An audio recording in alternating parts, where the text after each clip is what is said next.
Esto es lo que podría suceder si no refrenamos el ritmo del calentamiento global. Ya hay signos. Hay especies animales que se trasladan, algunas sembrando el caos en los ecosistemas.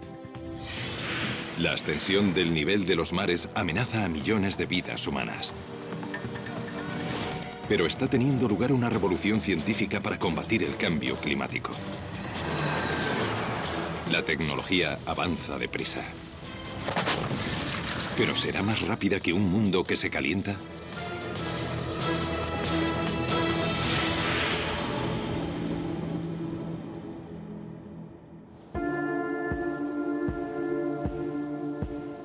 El clima de la Tierra siempre ha cambiado, pero raramente tan aprisa. En solo 250 años el planeta se ha calentado casi 1 grado centígrado o Celsius. Celsius es la escala que usan los científicos para medir la temperatura. Al ritmo actual de calentamiento, la mayoría de los climatólogos coinciden en que dentro de 50 años estaremos 1 grado más calientes y al menos 3 grados más a finales del siglo XXI. ¿Cómo será el mundo en cada uno de esos estadios?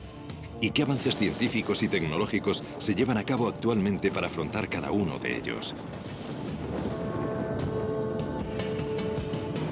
Sabemos qué causa el problema. Los gases de efecto invernadero como el metano y el dióxido de carbono que actúan como una manta que rodea el planeta, atrapando el calor.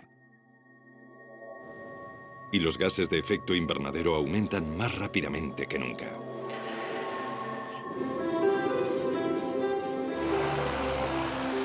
Lo demuestran proyectos como este, desarrollado a tan solo 1000 kilómetros del Polo Sur.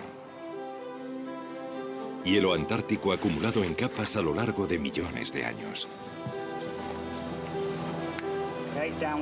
Los expertos climáticos británicos leen el pasado taladrando y examinando muestras de hielo o núcleos. Este núcleo de hielo tiene 750.000 años de longitud. Si nos remontamos a hace 3/4 de millón de años, podemos ver que hemos entrado y salido de 8 glaciaciones. Así que si nos fijamos en esos 8 ciclos climáticos, podemos ver lo que estaba haciendo la temperatura. Pero lo que es más importante, también podemos ver los niveles de dióxido de carbono y metano, 2 gases de efecto invernadero que había en el hielo. Y lo que encontramos es que están notablemente relacionados con la temperatura, se corresponden con la temperatura sumamente bien. Robert Malbeny es paleoclimatólogo y uno de los mayores expertos mundiales en este campo. Está examinando un núcleo de hielo más corto o más joven. Atrapado en el interior, aire del siglo XVIII, anterior a la revolución industrial. Lo que voy a hacer es quitarme los guantes para calentarlo, porque en cuanto lo caliente podrán ver las burbujas de aire en el hielo. Alrededor del 10% del volumen del núcleo de hielo es aire. Lo oigo crujir ahora que las pequeñas burbujas que estaban sometidas a la presión de encontrarse a gran profundidad en el hielo estallan al derretirse el hielo que las rodea. No importa dónde se libere el dióxido de carbono, se distribuye uniformemente por la capa superior de la atmósfera. Así que el aire de la Antártida tiene la misma concentración de CO2 que el aire de cualquier otro lugar del mundo.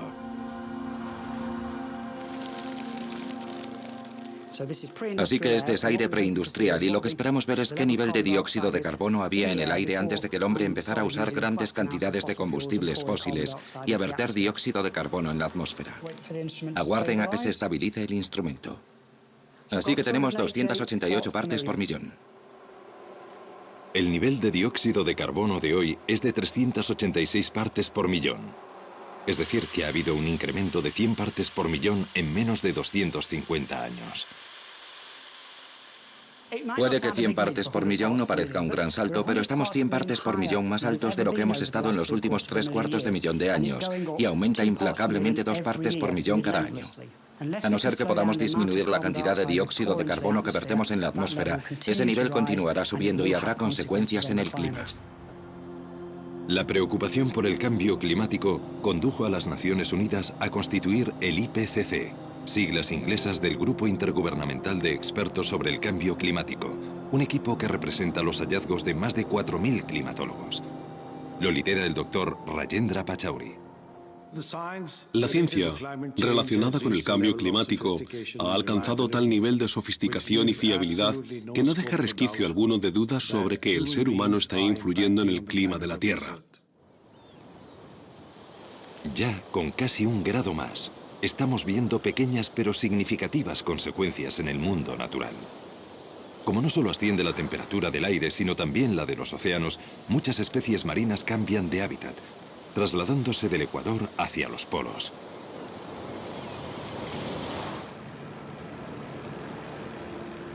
Tierney Teese, una bióloga marina que trabaja en el acuario de la Bahía de Monterrey, estudia este fenómeno. La investigación de Tierney se ha centrado en uno de los peces más extraños del mar.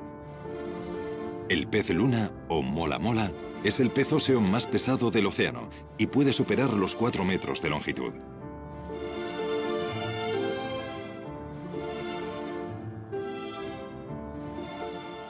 Da la impresión de que no está terminado. Hay gente que cree que le han arrancado la cola. ¿Cómo vas a diseñar un pez de alta mar sin cola? Los peces luna eran una rareza en las aguas frías de lugares como el norte de California, el sur de Inglaterra e incluso Alaska, pero ahora se ven con más frecuencia. Para averiguar cuánto se ha ampliado su hábitat, Tierney ha marcado peces luna a fin de registrar sus movimientos.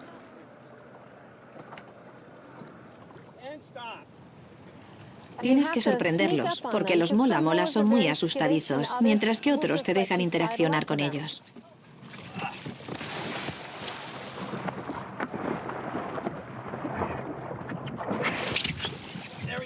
El secreto es colocarles la etiqueta en una zona del mola mola en la que sabemos que no se la arrancará, y es justo bajo la aleta dorsal. Una vez adosada, la etiqueta se queda puesta en 9 meses. En resumidas cuentas, registra el diario de viaje del animal y luego en el momento previsto se suelta del animal, flota hasta la superficie y envía todos sus datos al satélite.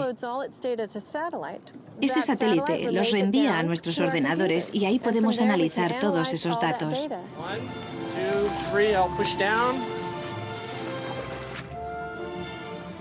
El estudio de Tierney está en su fase inicial, pero ya está empezando a verse una imagen clara del nuevo hábitat del pez luna.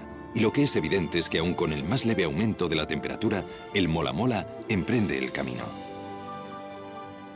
El cambio climático es mucho más que... el océano está un poco más caliente, porque al añadir esa cantidad de calor, 1 grado, estás modificando todo tipo de cosas. Puedes cambiar los niveles de oxígeno, puedes cambiar los niveles de nutrientes, puedes cambiar los patrones de circulación. El cambio climático trastoca un montón de cosas simultáneamente. A causa del calentamiento global, las líneas de temperatura media se están alejando del Ecuador a una velocidad de unos 64 kilómetros por década. Si esa velocidad continúa o aumenta, provocará la extinción de muchas especies, ya que no pueden soportar ese ritmo de cambio. Y a su vez, dado que unas especies dependen de otras, existe el peligro de una destrucción del ecosistema. Y la destrucción de un ecosistema es precisamente lo que está sucediendo en los pinares de la Columbia Británica. Los árboles están siendo devorados por un escarabajo al que en tiempos mantenían a raya las temperaturas invernales. Un aumento de menos de 1 grado ha permitido la proliferación del escarabajo del pino de montaña, que está diezmando la floresta.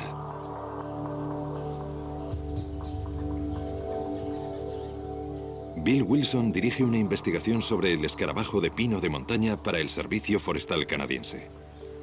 Emocionalmente es sobrecogedor. Cuando ves los pinos rojos no es signo del otoño o el invierno, es un signo de muerte. Esos árboles han sido asesinados por el escarabajo del pino de montaña. Este escarabajo es el responsable de la mayor plaga de insectos de la historia norteamericana. En los últimos 10 años, el escarabajo del pino de montaña ha destruido unos 13,5 millones de hectáreas de bosque, una superficie del tamaño de Grecia.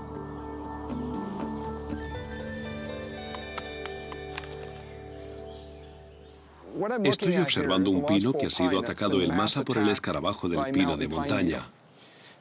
Las hembras que atacan el pino con éxito excretan una feromona, y la feromona atrae a gran número de escarabajos. Muy rápidamente, los árboles se ven invadidos. Cuando el escarabajo consigue situarse bajo la corteza, lo que hace es empezar a alimentarse del árbol y pone los huevos. Esos huevos suelen eclosionar entre 7 y 10 días después, y las larvas comienzan a alimentarse inmediatamente. Debilitan el árbol y se desencadena la enfermedad. El brote no puede controlarse con insecticidas. Al ritmo actual de destrucción, 3/4 de los pinos maduros de la Columbia Británica habrán desaparecido en 2019. Le da a uno que pensar que un insecto del tamaño de un grano de arroz pueda provocar los daños que está causando a los bosques norteamericanos. El ataque del escarabajo del pino de montaña es solo uno de los muchos modos en que un aumento de casi 1 grado está afectando al delicado equilibrio de la naturaleza y amenazando la supervivencia de especies. La pica o liebre silbadora, nativa de Estados Unidos desde hace 40.000 años, podría ser el primer mamífero que se extingue mientras lucha por adaptarse al cambio climático. En África, la migración anual de más de 1 millón de ñúes se encuentra amenazada, ya que la sequía acaba con las praderas en las que pace. En las selvas tropicales de América Central y del Sur, 70 especies de atelópidos y dendrobátidos ya se han extinguido, ya que el cambio climático permite que un hongo letal medre entre ellas.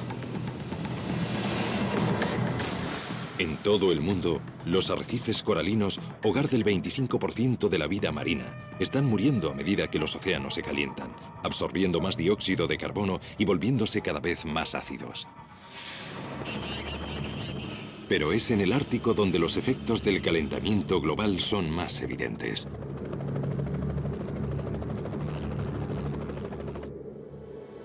Este es el Paso del Noroeste, una gélida superficie de mar helado frente a la costa del norte de Alaska. Durante la era de los descubrimientos, incontables exploradores trataron de usar este paso como atajo entre Europa y Asia. Fracasaron.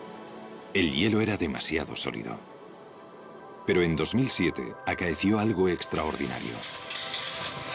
El océano Ártico se resquebrajó y se derritió a un paso sin precedentes.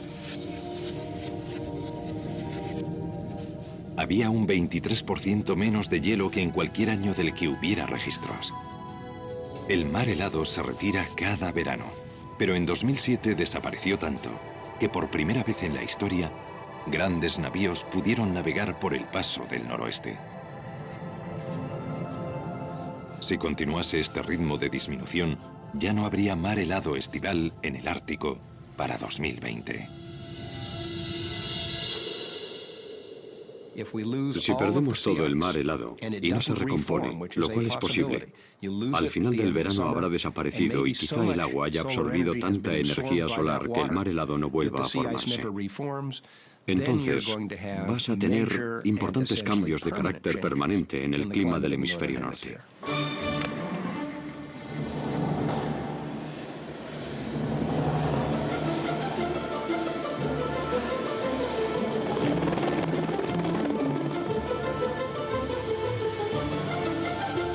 Durante 28 años, el biólogo de prospección geológica de Estados Unidos, Steve Amstrup, ha pasado los inviernos en el Ártico de Alaska recopilando gran cantidad de datos.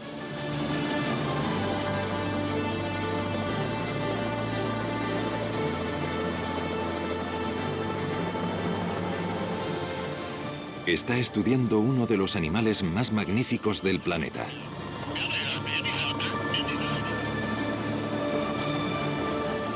El oso polar, o blanco, es el mayor carnívoro terrestre.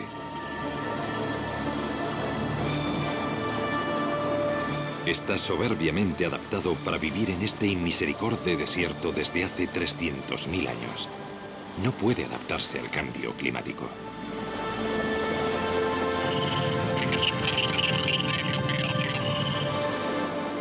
Cuando un oso ya tiene un número en el lomo, Steve sabe que ha sido marcado y estudiado.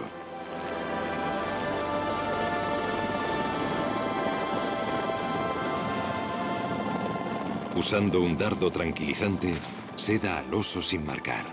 Una hembra.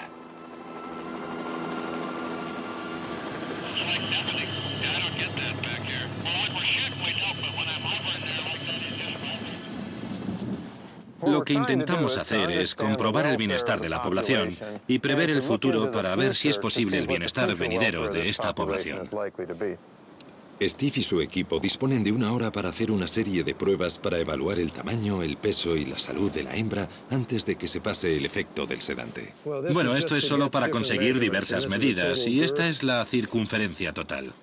O sea que parece que son 120,3. La investigación ha revelado que muchos osos polares se están quedando desnutridos. Los osos polares dependen totalmente para su nutrición de las focas que cazan en la superficie de este hielo y por lo tanto dependen completamente del mar helado para su supervivencia. Y nuestra preocupación actual es que el hielo marino de esta parte del mundo está declinando a una velocidad muy rápida. Steve ha realizado un descubrimiento revelador. Esta osa produce leche, pero sus oseznos no aparecen por ninguna parte. Lo que ha pasado es que ha perdido sus oseznos hace un tiempo y ahora está de nuevo en celo. Y eso significa que salió de una guarida de algún lugar de la costa esta primavera y perdió sus cachorros. En años recientes, Steve ha visto un gran descenso en el número de oseznos que sobreviven a su primer año y culpa a los cambios en el mar helado. Dado que hay menos hielo y la capa es más delgada, se forman más cordilleras a causa de la presión. Muros de hielo revuelto que suponen barreras formidables. Si eres un osezno solo de este tamaño, te es muy difícil afrontar ese tipo de cosas. Eres más vulnerable y puedes ser presa de otro oso o puedes resultar herido. O quizá no seas capaz de seguir el paso de tu madre cuando sale de su cubil en busca de alimento. Los hallazgos de Steve han contribuido a convencer al gobierno estadounidense para que catalogue a los osos como especie en peligro.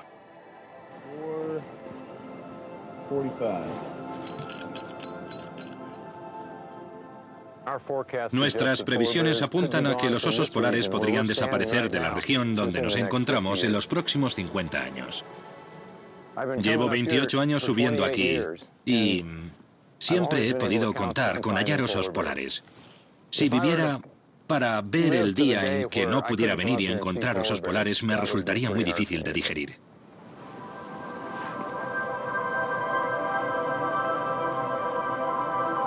A pesar de su aspecto, cuando despierte completamente, la osa se recuperará totalmente.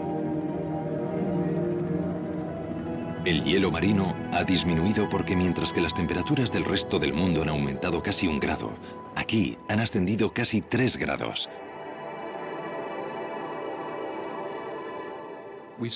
Vemos una reacción mayor, más calentamiento en el Ártico, ya que la realimentación está amplificando los factores. En concreto, se trata del albedo de la superficie de la Tierra, es decir, la reflexión de la luz. La cantidad de luz que incide en la superficie y se refleja es mayor si tienes una superficie blanca cubierta de nieve o hielo. De modo que si estos se derriten, queda expuesta a una superficie más oscura que absorbe más luz solar. Y eso incrementa el calentamiento y funde más hielo, por lo que en el Ártico obtienes un cambio mayor que la media global. La influencia del ascenso de la temperatura en el Ártico no solo afecta a los animales. La isla de Barter, aislada por el hielo marino durante 9 meses al año, alberga a unas 300 personas, la mayoría inupiat. Durante innumerables generaciones, la vida de la isla se ha basado en la caza de animales para sobrevivir.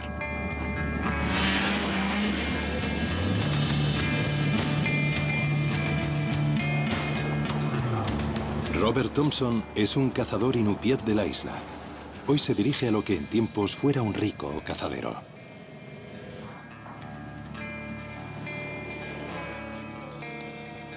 Estamos perdiendo algunos de nuestros mamíferos. Vamos a perder los búfalos árticos. Seguramente se extingan en esta zona en el transcurso de mi vida.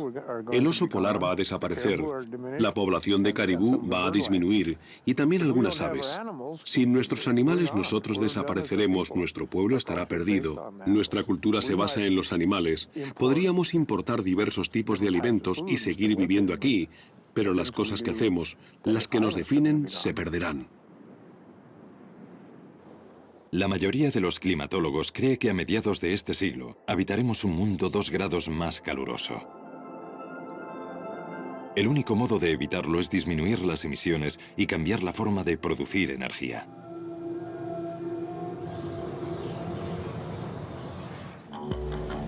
Más de un cuarto de los gases de efecto invernadero que producimos provienen de la combustión de combustibles fósiles para generar electricidad. El carbón, el petróleo y el gas natural surten casi todos los aspectos de nuestra vida y mostramos pocos signos de reducir su consumo. Llegaremos a un calentamiento global de al menos 2 grados centígrados si continuamos, aunque solo sea durante unos pocos años más, al ritmo de crecimiento actual, ya que las economías en expansión del mundo en vías de desarrollo crecen muy velozmente y sus emisiones de CO2 aumentan muy rápido. El mayor crecimiento se ha producido en China. Hace poco que ha superado a Estados Unidos como mayor emisor de gases de efecto invernadero. China construye 2 grandes centrales eléctricas alimentadas con carbón cada mes.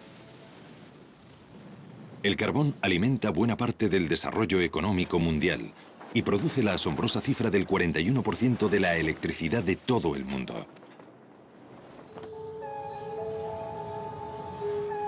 Pero ahora existe una extraordinaria tecnología que nos permite usar carbón sin verter dióxido de carbono en la atmósfera. Y ya se está usando. Esta central eléctrica de 1.600 millones de euros, situada en Beulah, Dakota del Norte, provee de energía a 500.000 de hogares. Su fuente energética es el carbón de la región y su tecnología pionera se llama captura y almacenamiento de carbono, o CAC. La CAC es un proceso en 2 fases. En la primera se captura el dióxido de carbono donde se produce. Dentro de esta tubería hay CO2 puro. Antes del año 2000, en lugar de pasarlo por esta tubería, lo expulsábamos al aire por ese conducto de ahí. Floyd Robb trabaja en la central eléctrica. A toda bebida carbonatada se le inyecta CO2. Y esta botella ha estado expuesta al sol, así que está caliente. Y cuando la agitas aumenta la presión. Cuando libero esa presión, el CO2 se vaporiza. El proceso que usamos aquí en la planta de gasificación es similar, solo que nosotros usamos metanol helado. El metanol es un compuesto químico que a alrededor de 70 grados centígrados bajo cero es muy eficaz en la absorción de dióxido de carbono. Pero cuando el metanol se calienta y despresuriza como una botella de refresco, libera el CO2. Entonces se captura y se comprime. Pero esta es solo la primera fase de la CAC. El auténtico reto es dónde almacenar las enormes cantidades de dióxido de carbono que capturen las centrales como esta.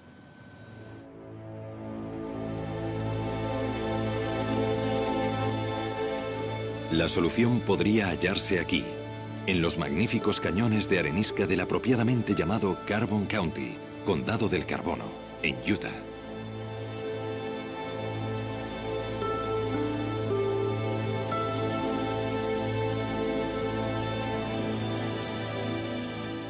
Brian McPherson, un geofísico de la Universidad de Utah, dirige un proyecto de investigación del gobierno estadounidense dotado de 70 millones de euros y dirigido a encontrar un modo de almacenar dióxido de carbono con seguridad. La solución más prometedora, inyectarlo en arenisca. La arenisca es un medio de almacenamiento estupendo, ya que, aunque parece sólida, en realidad es muy porosa. De modo que tiene muchos poros. De hecho, entre el 10 y el 15% de la roca son poros que normalmente contienen agua o salmuera. Y estamos viendo si podemos inyectar CO2 para reemplazar el agua o la salmuera. El equipo de Brian planea inyectar 1 millón de toneladas de CO2, la producción anual de una pequeña central eléctrica en formaciones rocosas a varios kilómetros de profundidad. En este cañón, esas capas se ven claramente. La formación Navajo es una enorme capa de arenisca. Aquí detrás de mí lo pueden ver como un acantilado cortado a pico. Bajo la formación Navajo está la formación Canter, una capa oscura, y debajo está la formación Wingate. La formación Wingate es nuestro objetivo como almacén de nuestro lugar de pruebas. Tiene alta porosidad, alta permeabilidad, mientras que la capa de arriba tiene baja porosidad y baja permeabilidad. Y la idea es que la formación Canter evite que el CO2 suba a la superficie. Si los sellos naturales aguantan, las posibilidades de capacidad de almacenamiento de las formaciones geológicas como esta de arenisca son enormes. En el estado de Utah, donde nos encontramos, tenemos capacidad para 50 años de almacenamiento en formaciones geológicas, y es un cálculo pesimista.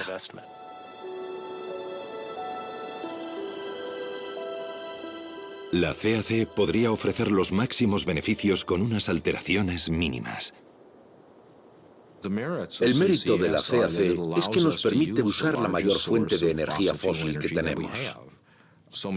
Hay tantos países que ya están usando carbón que debemos hallar un modo de usar el carbón evitando las emisiones dañinas. Así que tenemos que intentarlo, y quizá eso nos dé tiempo para desarrollar energías más limpias a largo plazo. Pero hay otro obstáculo. Al coste actual, la CAC podría añadir hasta un 60% a la factura de la electricidad. Y los estudios del gobierno no finalizarán hasta dentro de 10 años. Solo después de 2020 se considerará la adopción a gran escala de la CAC, y para entonces ya podría ser muy tarde. Si no detenemos el incremento de las emisiones globales para 2015, la mayoría de los expertos coinciden en que el calentamiento del planeta en 2 grados es inevitable. Y eso podría desestabilizar aún más nuestro clima.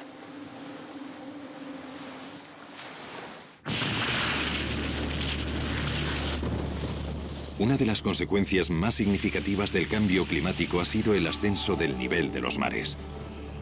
Han subido más de 20 centímetros desde mediados del siglo XIX.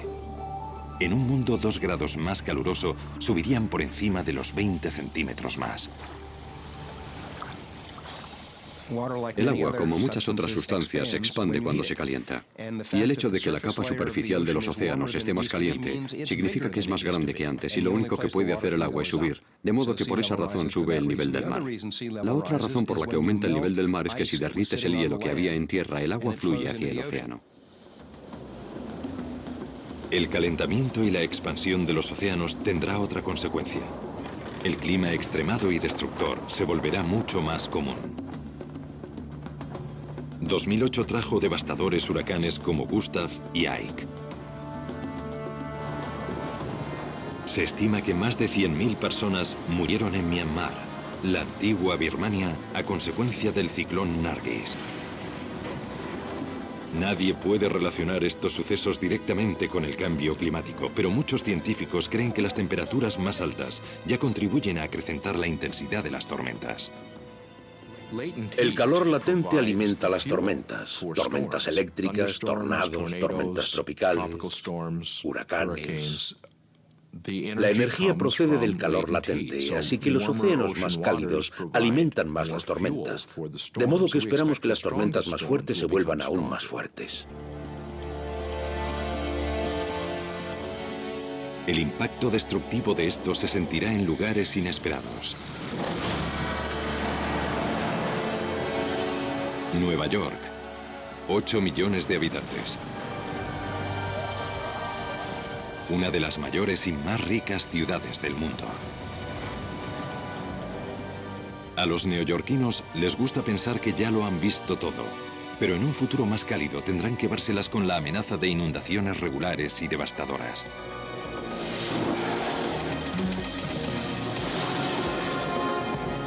No es que Nueva York sea inmediatamente vulnerable al aumento del nivel del mar.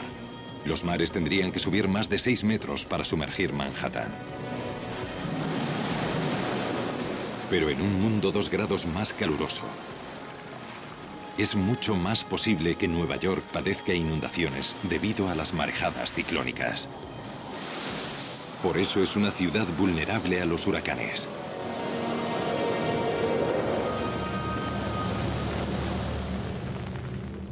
El último huracán fuerte se produjo en 1938, cuando el llamado Expreso de Long Island rozó Manhattan atacando desde una distancia de 112 kilómetros al noreste. Murieron más de 600 personas. Cientos de casas fueron barridas por el mar. Hoy esa tormenta se clasificaría como de categoría 3.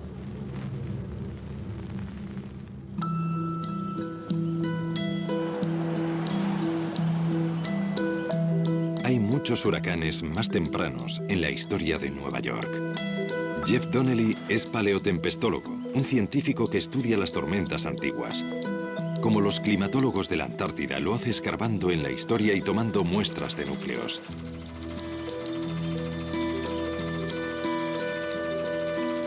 Extraen núcleos de barro y Jeff busca pruebas de marejadas ciclónicas.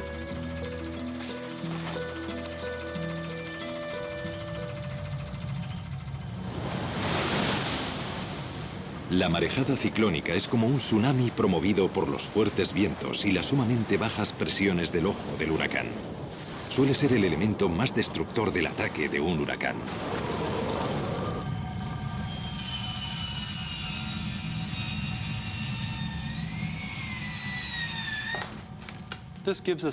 Con esto nos hacemos una idea de la frecuencia con que un lugar como Nueva York ha recibido el impacto de grandes huracanes en el pasado. En resumidas cuentas, es como leer un libro. Nos retrotraemos en el tiempo, abrimos estos núcleos y pueden ver los ricos sedimentos orgánicos que se han depositado día tras día. Pero ocasionalmente, al adentrarnos más en el núcleo, ves estas gruesas capas de arena que se han depositado. Y estas capas de arena son el resultado de las marejadas ciclónicas que han pasado sobre la playa y han desplazado arena hasta estas pozas y marjales.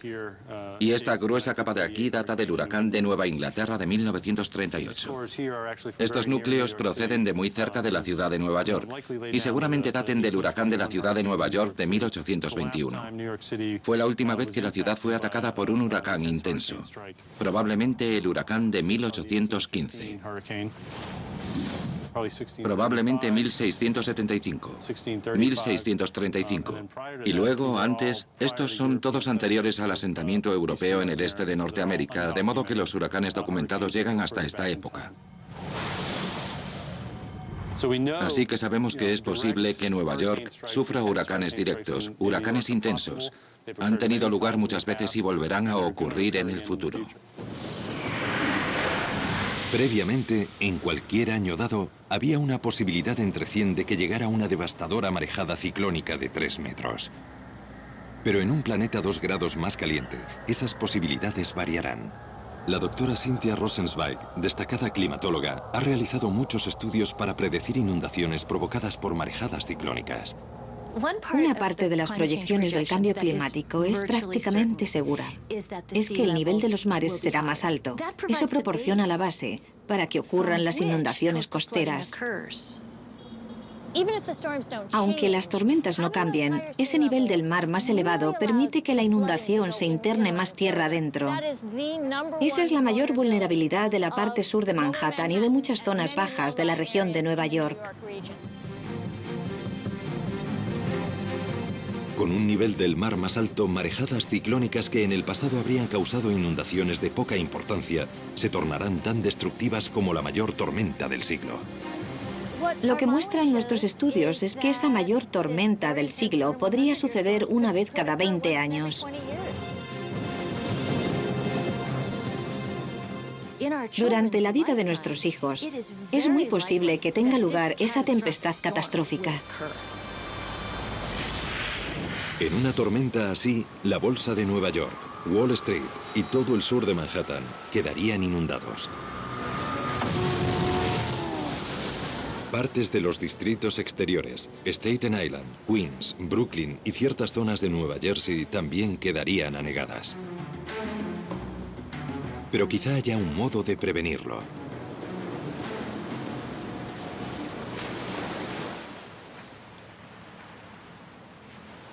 Douglas Hill es un ingeniero que ha estado pensando en cómo proteger Nueva York. Él y sus colegas del grupo de investigación sobre las marejadas ciclónicas, Stony Brook, tienen un plan. Todas estas aguas del interior de la ciudad podrían protegerse si se colocasen 3 barreras contra marejadas ciclónicas en los brazos de agua que rodean Nueva York. Uno aquí en el estrecho donde se encuentra el puente Verrazzano, otro en la parte norte del East River, donde se encuentra con el estrecho de Long Island, y otro al otro lado de Staten Island. Y los 3 encerrarían esta zona y la protegerían de una inundación debida a una marejada ciclónica procedente del océano del estrecho de Long Island. En todo el mundo ya se han construido barreras similares. En Londres, la barrera del Támesis, que cubre una anchura inferior a la del estrecho de Verrazzano, lleva operativa desde 1982. A juzgar por lo que costó construir la barrera del Támesis, cada una de estas costaría entre 1,3 y 1,5 millones de euros y las 3 ascenderían a 4 millones de euros. Los planos para este tipo de protección apenas si están en el tablero de dibujo. Aunque se construyeran, las barreras tan solo protegerían la mitad del área metropolitana de Nueva York. Pero la ciudad está empezando a ver cómo prepararse para el cambio climático. En otras regiones de Estados Unidos y en zonas de todo el mundo, las soluciones pueden no ser tan sencillas. Luisiana, Texas, Carolina del Norte. Vastas extensiones de humedales costeros que quedarían sumergidos si se cumplen las previsiones de ascenso del nivel del mar. Miami se vería gravemente amenazada. Extensas partes de los Everglades de Florida y su ecosistema único podrían perderse para siempre. Algunos países ya viven con los efectos del aumento del nivel del mar. La isla de Tuvalu en el Pacífico Sur ya experimenta inundaciones regulares. Un pequeño ascenso del nivel del mar bastaría para borrar esta nación del mapa. La antigua ciudad egipcia de Alejandría corre peligro, ya que los acantilados que se desmoronan ofrecen poca resistencia al ascendiente mediterráneo. El agua marina ya se está introduciendo en el fértil delta del Nilo, arruinando las cosechas de trigo y dátiles de las que depende la gente. Bangladesh sufre regularmente graves inundaciones y la erosión fluvial, y se prevé que quedará devastado por el cambio climático en menos de 40 años. Es posible que 35 millones de habitantes de Bangladesh se conviertan en refugiados climáticos. La hambruna, la enfermedad y la inestabilidad política se adueñarían del país. La gente más pobre del mundo es la que más va a sufrir. Va a afrontar muchos peligros, como las inundaciones costeras, las marejadas ciclónicas y los ciclones, todos los cuales tendrían efectos muy dañinos. Aunque el mundo en vías de desarrollo será el más gravemente afectado, el cambio climático tendrá influencia sobre todos nosotros. Es un mito que la gente de los países industrializados tiene tanta tecnología y tanto dinero que se adaptará. Somos vulnerables. Piensen en el huracán Katrina, en el que el país más rico y más capacitado tecnológicamente, a consecuencia de la llegada del huracán Katrina a Nueva Orleans, sufrió un colapso completo de la sociedad civil que no fuimos capaces de restaurar en semanas, sino en meses. Aunque diésemos con el modo de erigir barreras contra toda el agua en ascensión, hay un cambio climático que ninguna barrera podría resistir: la sequía y el incesante avance de los desiertos. Creo que un mundo a 2 grados centígrados más o a 3,5 grados Fahrenheit más sobre la temperatura de hace un siglo, evidentemente será un mundo mucho más cálido. Un mundo más húmedo en muchas partes, pero más seco en otras. Es un mundo en el que los grandes incendios muy bien podrían ser un problema incontrolable en regiones del mundo que ya han sido propensas a padecer incendios.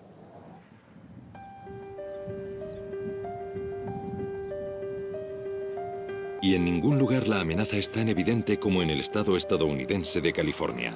En junio de 2008 se declaró una sequía de ámbito estatal. Los embalses estaban a la mitad de su capacidad, lo que conllevó un control estricto del agua y su racionamiento.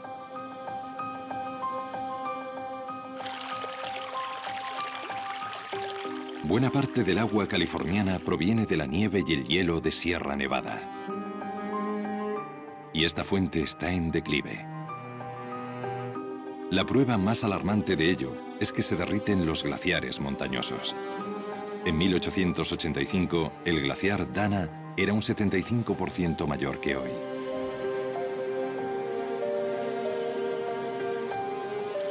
El climatólogo Anthony Westerling del campus de Merced de la Universidad de California ha observado los cambios. Una de las razones por las que es tan importante el glaciar Dana es que es un símbolo de lo que ocurre con la nieve y el hielo de Sierra Nevada y otras cordilleras de todo el mundo como consecuencia de las temperaturas más cálidas. Y como el glaciar conserva el agua y el hielo de año en año, una buena parte de nuestra reserva de agua se almacena como hielo o como nieve en las montañas cada año y se funde a finales de la primavera y comienzos del verano. Confiamos en ese abastecimiento para nuestras granjas y ciudades. El calentamiento global ya ha traído primaveras más tempranas a Sierra Nevada, y eso supone menos tiempo de nevadas invernales y menos acumulación de nieve, es decir, menos agua para California. Aun con un ascenso de la temperatura de casi 1 grado, los glaciares están menguando en todo el mundo.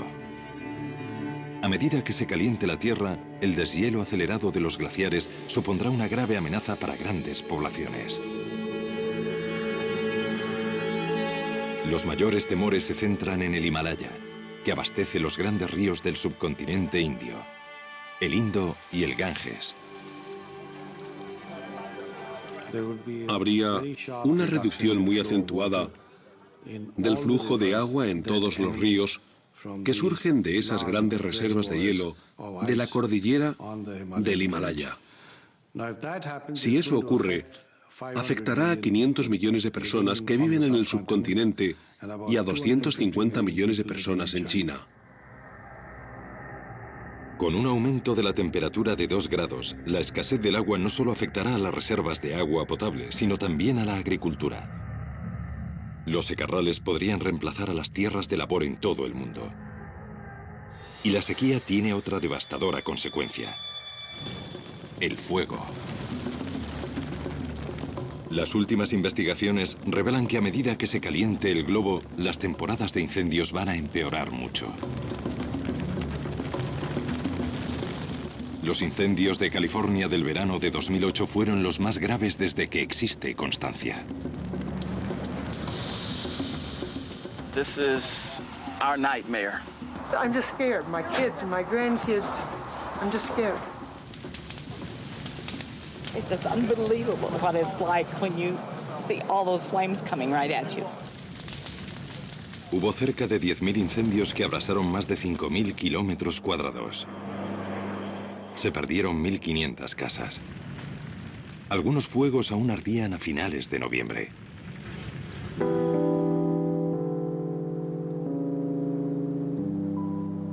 Un incendio se declaró aquí, en las estribaciones de Sierra Nevada.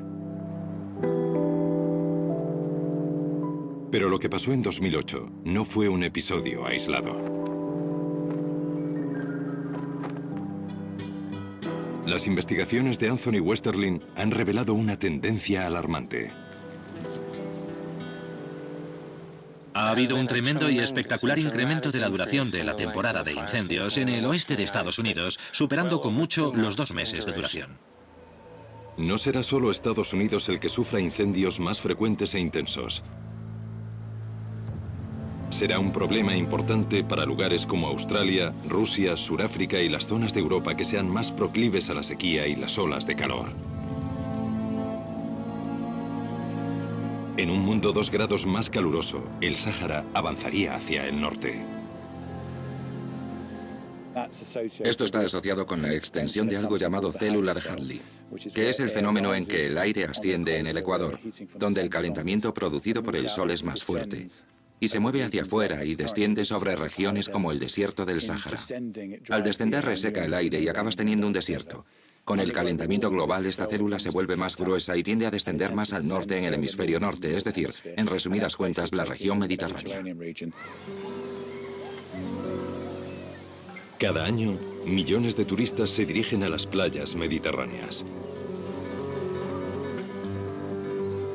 Sin embargo, esto cesará cuando las temperaturas sigan aumentando.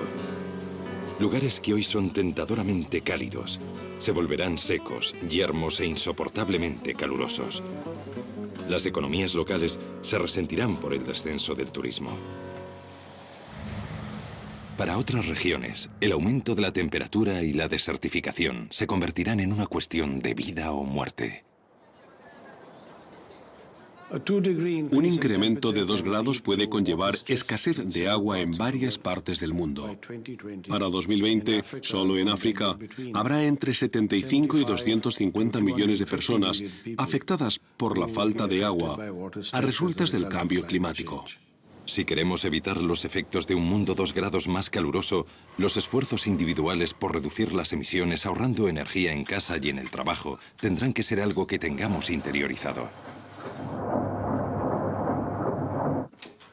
Lo más importante que la sociedad puede hacer para reducir su influencia sobre el clima global es incrementar la eficacia con la que usamos la energía. Coches más eficientes, aviones más eficientes, aires acondicionados más eficientes, bombillas más eficientes, electrodomésticos más eficientes, procesos de manufactura más eficientes. Hay unas posibilidades tremendas.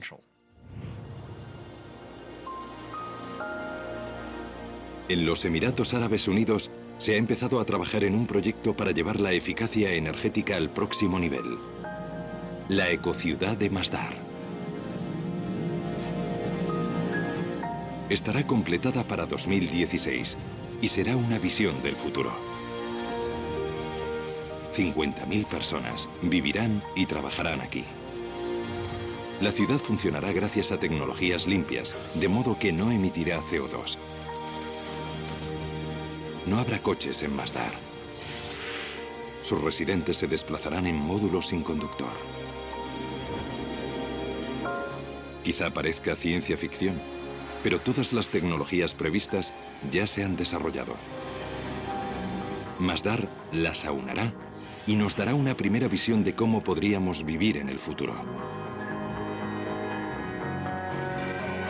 Nuestra tecnología limpia futurista ya se está usando en Shanghái, China. Este tren no tiene motor, es decir, que en principio no emite gases de efecto invernadero.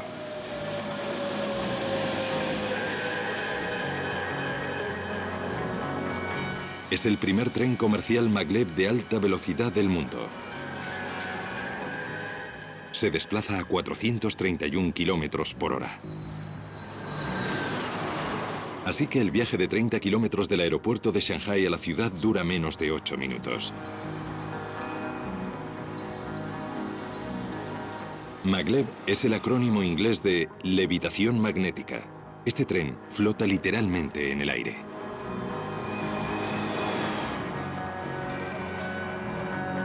Fan Mo es uno de los directores de investigación y desarrollo del Centro Chino de Maglev. Los imanes situados bajo el tren lo suspenden en el aire. La gravedad trata de tirar de él hacia abajo. Juntas, estas fuerzas mantienen el tren en levitación. En cuanto despega del suelo, otro campo magnético en la vía impulsa el tren hacia adelante y lo frena. El tren ha reducido la fricción, es decir, que tiene una eficacia mayor y viaja más rápido.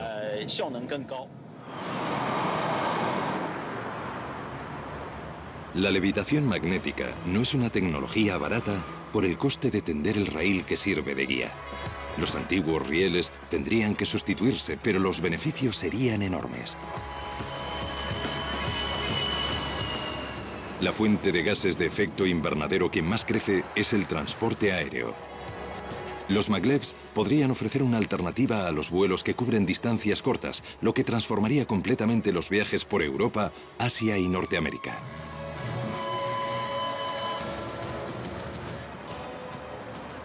Pero eso no sucederá inmediatamente. El maglev de Shanghái es rápido y eficaz, pero no elimina completamente las emisiones. Eso es porque la fuerza magnética que impulsa el tren se alimenta con energía eléctrica, y aquí en Shanghái la electricidad se genera sobre todo con carbón.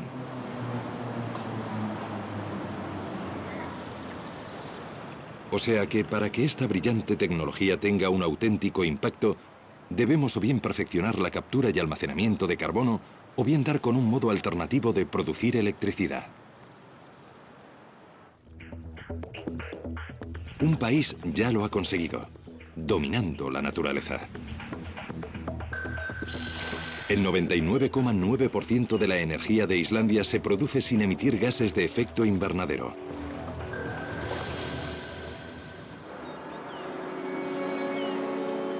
Islandia tiene suerte, ya que se encuentra justo sobre una caldera geológica. En el balneario de la Laguna Azul, cercana a la capital Reykjavik, la gente se baña en las mismas aguas geotermales que se usan para generar su electricidad. Tradicionalmente, este balneario se surtía de las aguas residuales de la central geotérmica de Svartsengi, que no produce gases de efecto invernadero. Aquí, el agua supercaliente de las profundidades emerge en forma de vapor, lo que impulsa las turbinas generadoras de electricidad. La energía geotérmica está disponible en lugares como Islandia, donde hay mucha actividad volcánica. Han dejado de depender de las energías fósiles para obtener electricidad. Pero no para los coches. En Islandia hay más coches por persona que en casi cualquier país del mundo. Pero su uso pionero de una nueva tecnología quizá deje obsoletos los coches tradicionales.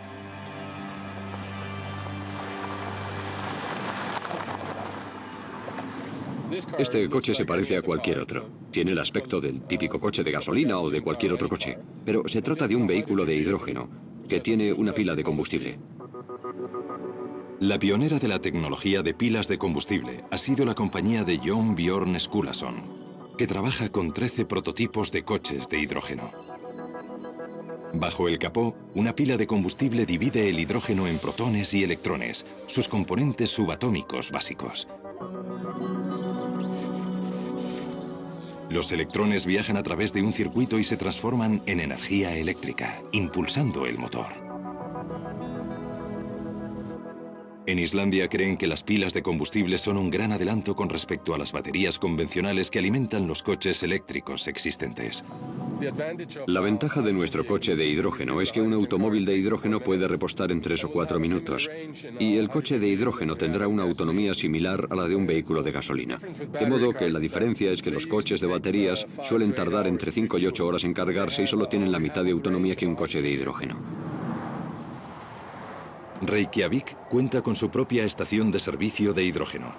Aquí el hidrógeno es fabricado por una máquina llamada electrolizador. La materia prima es el agua. La unidad está conectada al agua y la electricidad. El electrolizador divide el agua en hidrógeno y oxígeno. El oxígeno se evapora en la atmósfera y luego purificamos el hidrógeno. El hidrógeno va a un compresor ya que tiene un volumen mucho mayor, de modo que para tener suficiente energía en un vehículo hay que comprimir el hidrógeno. Una vez comprimido, el hidrógeno puede bombearse directamente en el coche, y la única emisión es el líquido que llegó al electrolizador al principio del proceso. Solo agua pura. Excelente. El hidrógeno como combustible es un logro emocionante, y más porque no hay que cavar ni taladrar para obtenerlo. No obstante, hay considerables trabas que vencer. Actualmente el hidrógeno precisa una gran cantidad de electricidad para producirlo. De modo que no hay beneficios netos, a no ser que, como aquí en Islandia, la energía usada para fabricarlo no produzca emisiones. Islandia planea ser una nación completamente libre de combustibles fósiles para 2050.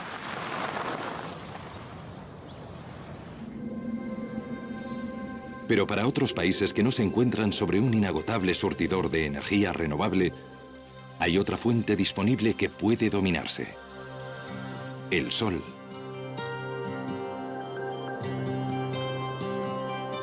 Ahora, en el sur de España, en la provincia de Granada, se ha producido un gran avance en la energía ecológica.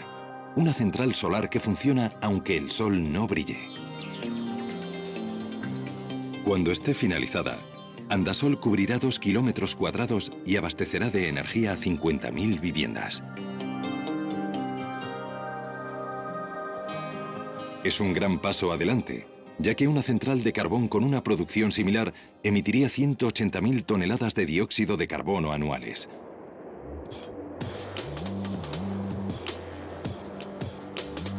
Los 210.000 espejos de la central son curvos para concentrarse en estos tubos. El aceite del interior se calentará lo suficiente como para impulsar unas turbinas de vapor, generando así electricidad. El ingrediente secreto de Andasol se encuentra en estos tanques. Sal fundida. La sal conduce y almacena el calor sumamente bien. El exceso de calor generado durante el día es absorbido por la sal. Por la noche, este calor almacenado produce vapor para seguir moviendo las turbinas. En el futuro, este tipo de tecnología podría generalizarse. Se podrían instalar grandes centrales solares en regiones secas y soleadas del norte de África, Texas y los estados desérticos. Vastas zonas actualmente inútiles para la agricultura podrían resultar ideales para la generación de energía. España no es el único país que avanza a pasos agigantados en las tecnologías energéticas limpias. El Reino Unido está dominando el viento, construyendo el mayor parque eólico del mundo. Con 271 turbinas, el parque londinense generará suficiente energía para 750.000 de casas. La primera central eléctrica marina del mundo se ha construido en Portugal. La Polamis usa sus movimientos serpenteantes de sus secciones articuladas para generar una electricidad que bastará para 15.000 viviendas. En Zuru, cerca de Malay, en la India, los excrementos humanos se usan para alimentar el alumbrado público de la ciudad. Otras ciudades indias lo están considerando. En China, la presa de las Tres Gargantas es la mayor central hidroeléctrica del mundo. Está diseñada para producir tanto como 22 grandes centrales alimentadas con carbón.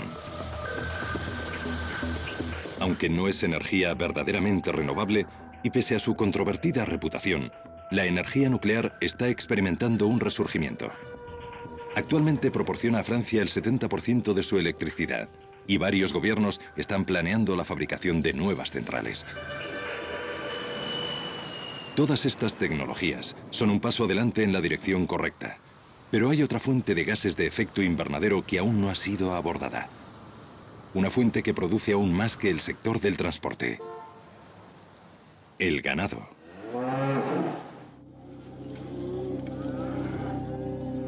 La industria ganadera de todo el mundo es la responsable de una asombrosa proporción de las emisiones de gases de efecto invernadero, el 18%. Es más de lo que suman los aviones, los barcos y los coches. Eso es porque la carne y los productos lácteos necesitan más y más tierras despejadas para pastos. Y se requiere una gran cantidad de energía para producir el alimento de los animales y refrigerar y transportar la carne. Las propias reses son la fuente de un gas particularmente nocivo, el metano. Una vaca madura lactante emite 14 litros de metano al día.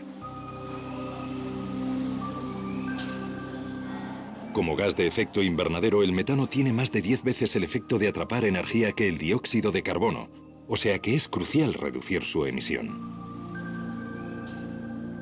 En una cámara estanca especial, Christopher Reynolds de la Universidad Británica de Reading estudia las emisiones animales con detalle científico. El metano que se produce es un producto de la fermentación del alimento de las vacas debido a los microorganismos, unos microbios que producen metano y que se encuentran en su estómago.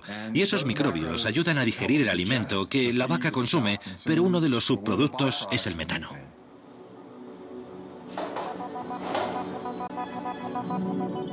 Contrariamente a la creencia popular, solo el 5% del metano procede del ano de la vaca. El otro 95% sale por su boca y su nariz. Detener esta fuente de gas de efecto invernadero supondría un gran logro. Uno de los santos griales de la gente que trabaja en este campo es tratar de dar con un así llamado antibiótico ecológico, un compuesto bioactivo procedente de una planta que tenga una acción antimicrobiana. En otras palabras, que acabe específicamente con los bichos que producen metano. Un tratamiento inhibidor del metano solo es una solución parcial. Una forma mucho mejor de reducir el metano sería que todo el mundo dejase de consumir carne. Y como eso es difícil que ocurra, se están desarrollando otros modos de reducir las emisiones del ganado.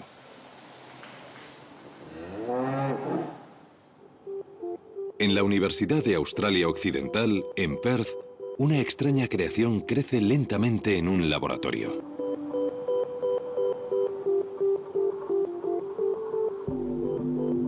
Oron Katz trabaja en el Departamento de Ciencias Biológicas. Está fabricando la primera carne artificial del mundo. Cuando cultivamos esas células solemos llamarlas, hemos acuñado el término semivivas, ya que no están completamente vivas. No son un animal, sino que son una parte viva de un animal sustentada en un medio artificial. Esta carne artificial se ha cultivado a partir de células musculares de un cordero, pero podrían haber sido células de cualquier animal. Fueron cultivadas en una solución nutritiva hecha de plasma sanguíneo derivado del ganado. Los cultivos de células musculares crecen en un bioreactor de microgravedad que rota constantemente para que la carne crezca en 3 dimensiones. Sin este movimiento, la carne sería plana, con una anchura de solo unas células. Actualmente, Oron busca formas de dar a la carne más textura, a fin de imitar la auténtica. En estos momentos se está llevando a cabo una investigación para tratar de hallar maneras de ejercitar esas células musculares, de modo que se alineen y tengan una textura similar al músculo. Y hay 2 modos de hacerlo. Uno es estimular eléctricamente esas células y el segundo es tratar de ejercitarlas físicamente, intentando construir pequeñas máquinas para hacer ejercicio, pequeños gimnasios para que esas células crezcan y se conviertan en algo más parecido a los músculos. Oron ha llevado su singular trozo de carne al Reino Unido a uno de los mejores chefs del mundo.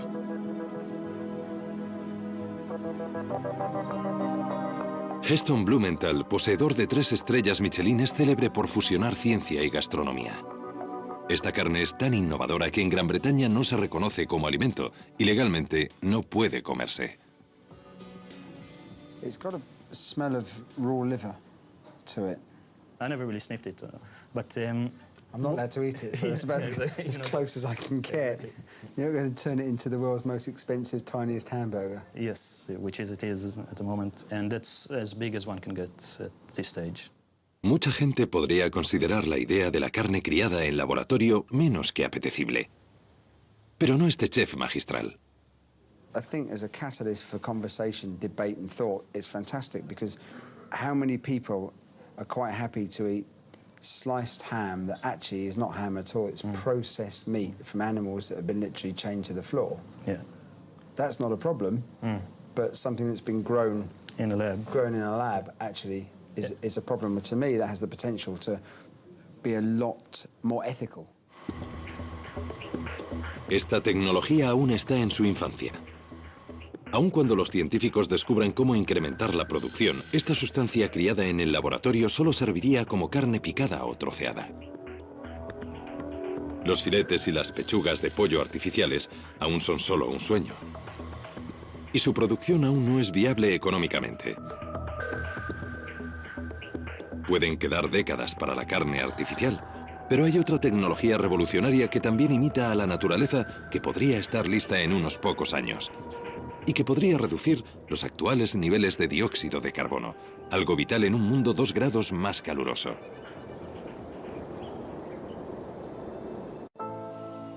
Es una idea inspirada por los bosques del mundo. Los árboles absorben dióxido de carbono a través de la fotosíntesis. Desempeñan un papel fundamental en el control del clima del planeta. De modo que, ¿la reforestación a gran escala no compensaría el calentamiento global? Podría ser, pero hay un problema. Nos estamos quedando sin tierra. Se están talando o quemando bosques para convertirlos en terrenos agrícolas a un ritmo de 356 kilómetros cuadrados diarios. Pero la ciencia puede haber dado con una alternativa. Lo que llamamos árboles artificiales es una tecnología para hacer lo mismo que hacen los árboles con el dióxido de carbono de la atmósfera, es decir, extraerlo de la atmósfera y convertirlo en algo que no vuelva a la atmósfera para no obtener el efecto de calentamiento del CO2. Mientras que las energías renovables y las tecnologías como la captura y almacenamiento de carbono se centran en evitar más vertidos de CO2, los árboles artificiales podrían reducir la cantidad que ya hay en el aire. 2 hombres podrían haber realizado un avance en esta búsqueda científica. El físico teórico Klaus Lackner y el ingeniero Alan Wright. Se conocieron aquí, en Biosfera 2, en Arizona. Biosfera 2 era el mayor ecosistema artificial estanco que se construía, el lugar perfecto para estudiar cómo los cambios en el dióxido de carbono afectarían al planeta.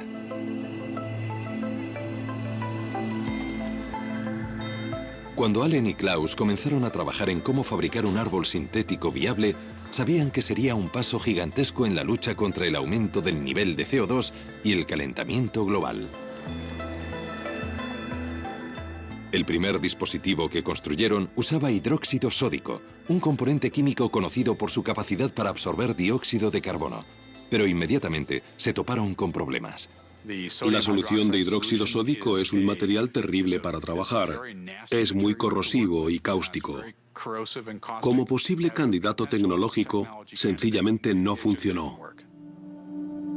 Así que volvieron al trabajo y fabricaron esto. El avance del segundo aparato era que abandonamos las soluciones de hidróxido sódico líquido como medio para captar el dióxido de carbono. En lugar de eso, hallamos un plástico que era capaz de absorber el dióxido de carbono directamente estando seco. Recogía el dióxido de carbono tan deprisa como el hidróxido sódico. Este plástico mágico lleva mucho tiempo fabricándose para usarlo en filtros de agua.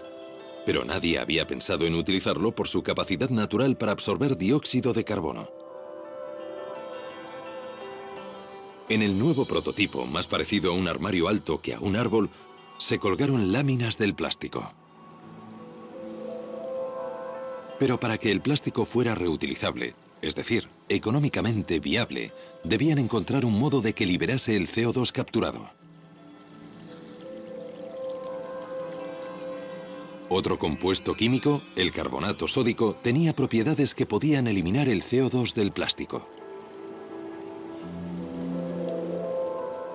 Pero luego el CO2 debía extraerse de la solución de carbonato sódico, un proceso que requería mucha electricidad. Si fueras a usar el dispositivo electroquímico como medio para recuperar el CO2 y utilizaras una central de carbón para generar la electricidad que empleas, apenas obtendrías beneficio alguno de esta máquina, de modo que era contraproducente ir en esa dirección. Frustrados, Klaus y Allen decidieron enfocarlo de otro modo para ver si podían simplificar el proceso. Regresaron al concepto básico, no usando más que una campana estanca conectada a un monitor de dióxido de carbono. En su interior, hebras del plástico especial. Lo que ven en esta campana es una pequeña chimenea por la que insuflamos el aire y sobre ella este material plástico, de modo que esto es lo que hay sobre esta pequeña torre. y observamos cómo absorbe el CO2. Como sabían que ocurriría, el plástico inmediatamente comenzó a absorber el dióxido de carbono, reduciendo la cantidad que se encontraba en la campana. Entonces hicieron algo que no habían considerado con anterioridad. Sumergieron el plástico no en una solución química, sino en agua normal y corriente. Vuelvo a poner esto en la pequeña torre. Cierro la campana para que el aire no pueda escapar. Lo que ocurrió a continuación fue extraordinario. El plástico liberó el CO2 absorbido. Los niveles de dióxido de carbono en el interior de la campana vuelta a sellar empezaron a aumentar desde 388 partes por millón, el nivel del aire de hoy, hasta 540, 730 y finalmente 1100 partes por millón. Nos dimos cuenta de que este material, este plástico que ven aquí, absorbe el CO2 cuando está seco y vuelve a liberarlo cuando se moja. O sea, que en realidad no se necesita más que agua. No hay que lavarlo con carbonato sódico, simplemente puedes exponerlo al agua. Es uno de esos momentos de descubrimiento en los que, en cuanto comprendes lo que está ocurriendo y te das cuenta de las implicaciones de ese descubrimiento, es un momento sobrecogedor. Tras procurar que la lluvia no libere el CO2, Allen y Klaus están construyendo un árbol artificial de tamaño natural. Cuando esté acabado, tendrá un tambor central conteniendo paneles del plástico especial y un sistema de control de la humedad. Alterando los niveles de humedad, el árbol artificial primero absorberá el CO2 y luego lo expulsará para su almacenaje permanente. El proceso no requiere compuestos químicos, solo una pequeña cantidad de energía y un suministro de agua. La visión del futuro para este tipo de árboles artificiales es que podrán capturar el dióxido de carbono que nada más puede capturar. Esa es su ventaja, esa es su fuerza. Un solo árbol absorberá cerca de 1 tonelada de dióxido de carbono diaria, lo que emiten 75 coches. 60 millones de árboles podrían absorber todo el CO2 que emitimos actualmente. Y eso no es todo. Esta es una de las pocas opciones disponibles para reducir el nivel de dióxido de carbono en la atmósfera que tenemos ahora, o el que tendremos dentro de 50 años hasta un nivel seguro. Todo este dióxido de carbono absorbido, por supuesto, habría que ponerlo en algún sitio. Pero ahí es donde intervienen otras nuevas tecnologías, como el almacenamiento geológico de CO2 que se está experimentando en Utah. Y como el nivel de dióxido de carbono es igual en cualquier lugar del planeta, los bosques de árboles artificiales podrían plantarse justo encima de los lugares de almacenamiento. Logros científicos como los árboles artificiales y los avances en energías renovables podrían ayudar a detener el cambio climático causado por el hombre, e incluso revertirlo. Pero si no se adoptan medidas como estas y nuestras emisiones continúan creciendo, los climatólogos advierten que en este siglo podríamos aumentar 3 grados con respecto a la media preindustrial.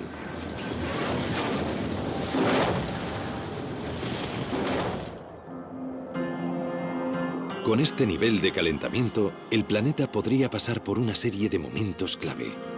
Cambios tan significativos que el clima podría llegar a descontrolarse. 3 grados centígrados de calentamiento global podrían significar que habláramos de un planeta diferente. Es un planeta que no existe desde hace millones de años. No había humanos en el planeta cuando estaba 3 grados más caliente. No solo el nivel del mar sería distinto, sino que las zonas climáticas cambiarían. Sería un planeta muy diferente. La última vez que el planeta se calentó tanto fue hace 55 millones de años. Entonces la temperatura aumentó 6 grados. Pero se calentó a un ritmo mucho más lento que el actual. Los efectos fueron catastróficos y entre ellos se contaron extinciones masivas en los océanos. El planeta tardó 100.000 años en recuperarse. Una subida de 3 grados es una perspectiva de pesadilla para todos. El profesor Peter Cox pertenece al Centro Hadley del Reino Unido, uno de los grupos de predicción del clima más punteros del mundo.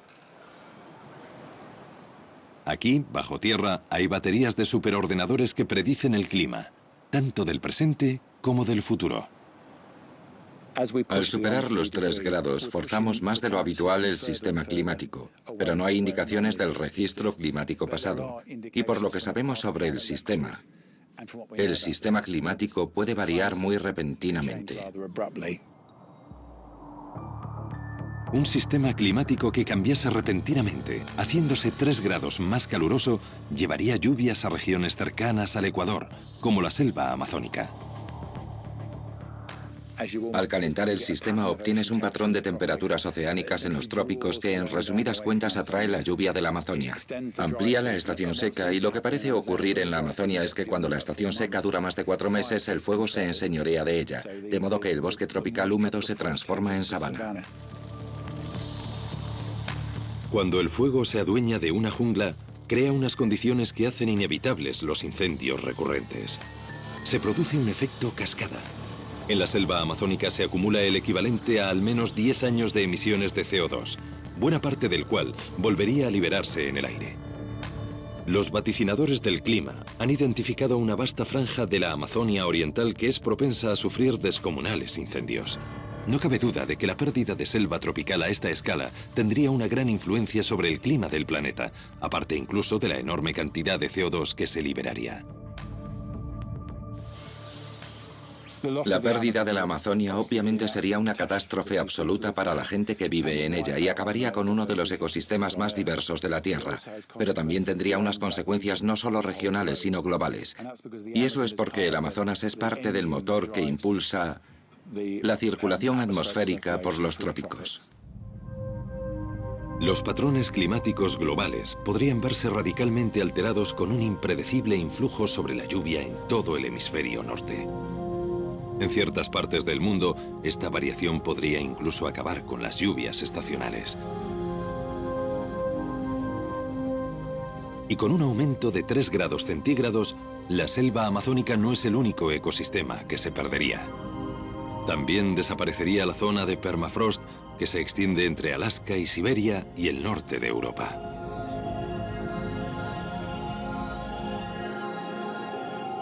El permafrost es suelo que lleva congelado desde la última edad de hielo. Atrapada en su interior hay capa tras capa de materia orgánica que nunca se ha descompuesto completamente. El permafrost ya está empezando a menguar, permitiendo que los microbios descompongan su antiguo carbono y lo liberen como gas de efecto invernadero en la atmósfera.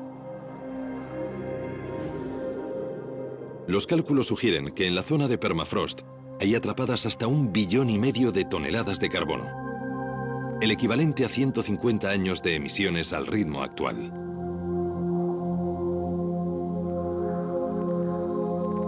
Y lo que es peor, hay una cantidad desconocida de metano encerrado en el permafrost, el gas de efecto invernadero que es 20 veces más peligroso que el CO2. Pueden imaginarse, en el peor de los casos, el efecto de realimentación que se produce al liberar gases de efecto invernadero por la quema de combustibles fósiles, sobre todo. Calentamos el sistema, fundimos el permafrost y este otro carbono sale y se suma al problema, de modo que tenemos una especie de bomba de relojería de gases de efecto invernadero. El volumen de gases de efecto invernadero que podría liberarse del permafrost, lo más seguro es que hiciese aumentar la temperatura a aún más de 3 grados centígrados. Y en Groenlandia y el Antártico hay otra bomba de relojería: las capas de hielo. A diferencia del hielo marino ártico, las capas de hielo se forman principalmente en tierra.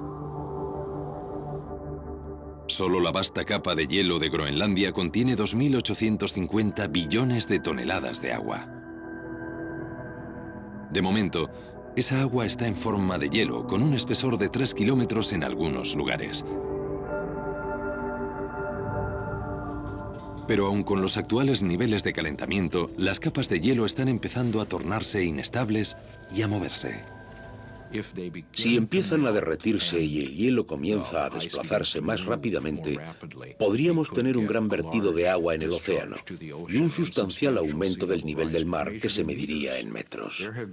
Ha habido muchas veces en que las capas de hielo han empezado a desintegrarse y el nivel del mar ha aumentado a razón de varios metros por siglo. Y en la mayoría de esos casos naturales, las fuerzas que provocaron esos cambios fueron mucho menores que la fuerza provocada por el ser humano, que causa los cambios actuales. Si el calentamiento global excede los 3 grados centígrados y las capas de hielo de Groenlandia se derriten, los científicos predicen un incremento de 7 metros en el nivel del mar. Esto es lo que pasaría con las líneas costeras de Norteamérica,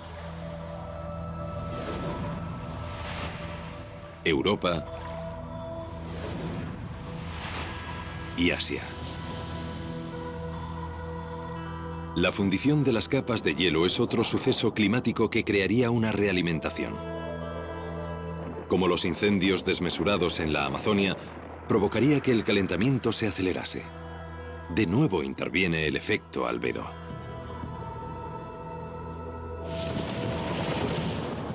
Si la superficie reflectante de la luz del hielo desaparece, todo ese calor es absorbido y el clima de la Tierra se vuelve aún más caluroso. ¿Podrían usarse nuestras ciudades para revertirlo? ¿Y si pintáramos nuestro mundo de blanco para sustituir el efecto enfriador del hielo de Groenlandia?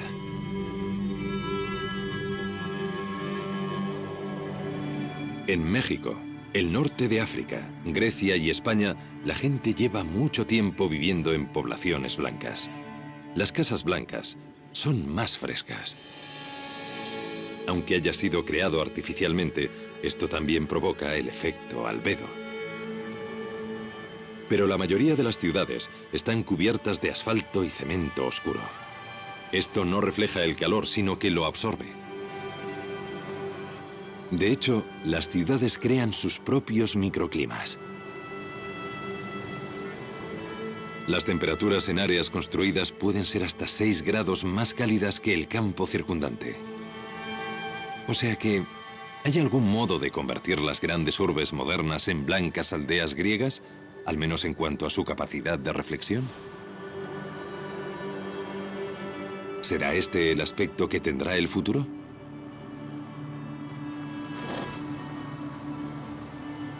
No solo las ciudades, sino la ropa, los vehículos, incluso las plantas. Podríamos modificar genéticamente los cultivos y la hierba para que fuesen más claros, diseñados para reflejar la luz del sol. Incluso estas sencillas medidas podrían producir quizá medio vatio de enfriamiento por metro cuadrado, que es como un tercio del calentamiento que ha producido el dióxido de carbono. Así que si bien no nos resuelve el problema totalmente, al menos nos concede más tiempo. Si nos amenaza el futuro extremado que nos traerán los momentos clave del cambio, nuestra única esperanza podría ser adoptar medidas de enfriamiento de emergencia, como un mundo blanco. Medidas que podrían acabar transformando el planeta no por un calentamiento provocado por el hombre, sino por un diseño humano. Aquí es donde interviene la geoingeniería. La gente cada vez está más interesada en la posibilidad de modificar la Tierra para compensar el efecto de calentamiento que estamos ejerciendo sobre el clima. Debemos contemplar estas opciones, ya que muy bien podría ser que no consiguiéramos hacer lo suficiente con las técnicas más convencionales y tuviéramos que recurrir a medidas más extremas. Una de esas medidas extremas consiste en lanzar azufre al aire. Eso supone nada más y nada menos que declarar la guerra a la atmósfera del planeta. Es una idea inspirada por la naturaleza. Cuando los volcanes tienen erupciones importantes, escupen millones de toneladas de partículas de azufre, creando una pantalla solar atmosférica. Estos sucesos han reducido la temperatura global hasta en más de medio grado centígrado. Sucedió cuando el monte Pinatubo entró en erupción en Filipinas en 1991. Si encontráramos un modo de imitar esto creando un escudo de azufre que envolviese la Tierra, podríamos enfriar el planeta.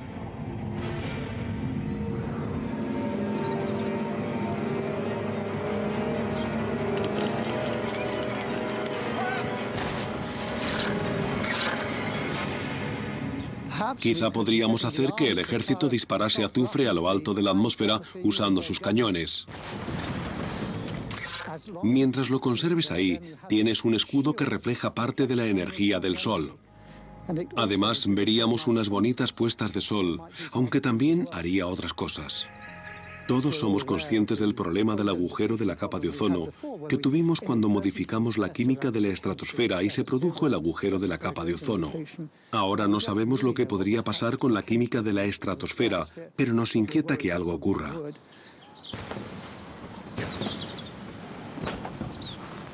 Se están considerando otras medidas extremas.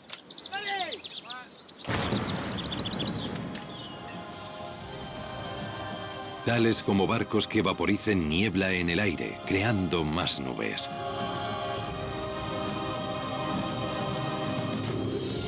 La verdad es que la idea más ambiciosa suena a ciencia ficción. Millones de espejos puestos en órbita reflejarían la luz del Sol, alejándola de la Tierra. Pero si colocas un espejo ahí, necesitas un espejo de unos 2000 kilómetros de diámetro. O quizá la idea que se maneja últimamente, que es poner muchos espejos más pequeños con ordenadores a bordo para tenerlos apuntando en la dirección correcta. Es una idea absolutamente tremenda de contemplar. Resultaría enormemente caro. Pero no hay por qué llegar a eso. Existen o se están desarrollando soluciones y tecnología para detener e incluso revertir el calentamiento global. Los momentos clave del cambio y las medidas estrambóticas con un coste desmesurado no tienen por qué alcanzarse. La idea es una emergencia. Hemos llegado a un punto en el que necesitamos acciones drásticas rápidamente si queremos evitar desastres a corto plazo. Pero especialmente en los tiempos de nuestros hijos y nietos. Ya podemos ver un esbozo de la solución. Ya podemos ver el esbozo de lo que hay que hacer tecnológicamente, de lo que debemos hacer económicamente y de lo que debemos hacer políticamente. Tengo todas las razones para creer que hay una chispa de cordura, de sabiduría, de prudencia en las personalidades humanas, a resultas de lo cual yo creo que seremos capaces de resolver este problema colectivamente.